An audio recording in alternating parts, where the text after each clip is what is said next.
Enforcement ഡയറക്ടറേറ്റിന് supreme കോടതിയുടെ രൂക്ഷ വിമർശനം. ഇഡി അധികാരപരിധി കടക്കുന്നുവെന്ന് ചീഫ് ജസ്റ്റിസ് ബി.ആർ. ഗവായി അധ്യക്ഷനായ ബെഞ്ച് പറഞ്ഞു. തമിഴ്നാട് സ്റ്റേറ്റ് മാർക്കറ്റിംഗ് കോർപ്പറേഷനെതിരെ ഇഡി നടത്തുന്ന അന്വേഷണത്തിനും റെയ്ഡിനും സ്റ്റേ പുറപ്പെടുവിച്ചാണ് സുപ്രീം കോടതി വിമർശനം ഉന്നയിച്ചത്.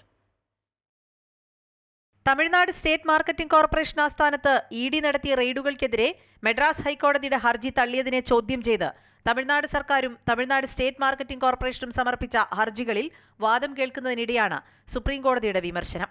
Chief justice B R. Gavai, justice Augustine George Masih എന്നിവരടങ്ങിയ രണ്ടംഗ ബെഞ്ചാണ് ഹർജി പരിഗണിച്ചത്.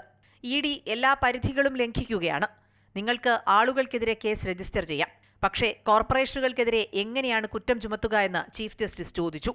രാജ്യത്തിന്റെ ഫെഡറൽ സംവിധാനത്തെ ഇഡി വെല്ലുവിളിക്കുന്നുവെന്ന് പറഞ്ഞ കോടതി തുടർ നടപടികൾ ഇനിയൊരു ഉത്തരവുണ്ടാകും വരെ സ്റ്റേ ചെയ്യാൻ നിർദ്ദേശിച്ചു. 2014 2021 ഇടയിൽ അഴിമതി ആരോപിച്ച് മദ്യവിൽപ്പനശാലകളുമായി ബന്ധപ്പെട്ട വ്യക്തികൾക്കെതിരെ തമിഴ്നാട് തന്നെ 41 എഫ്ഐആറുകൾ ഫയൽ ചെയ്തിട്ടുണ്ട് എന്ന് സംസ്ഥാനത്തിനായി ഹാജരായ മുതിർന്ന അഭിഭാഷകൻ കപിൽ സിബൽ സുപ്രീംകോടതിയെ അറിയിച്ചു. ഇതെല്ലാം ആളുകൾക്കെതിരെയായിരുന്നുവെന്നും എന്നാൽ 2025 ED Tamil Nadu state marketing corporation ആസ്ഥാനത്ത് റെയ്ഡ് നടത്തുകയായിരുന്നുവെന്നും കപിൽ സിബൽ ചൂണ്ടിക്കാട്ടി. കേന്ദ്ര അന്വേഷണ ഏജൻസികൾക്കും സർക്കാർ നിയന്ത്രണത്തിലുള്ള സ്ഥാപനങ്ങൾക്കുമിടയിൽ സംഘർഷങ്ങൾ വർദ്ധിച്ചു വരുന്നതിനിടെയാണ് സുപ്രീംകോടതിയുടെ പരാമർശമെന്നത് ശ്രദ്ധേയമാണ്. News desk, Amrita TV.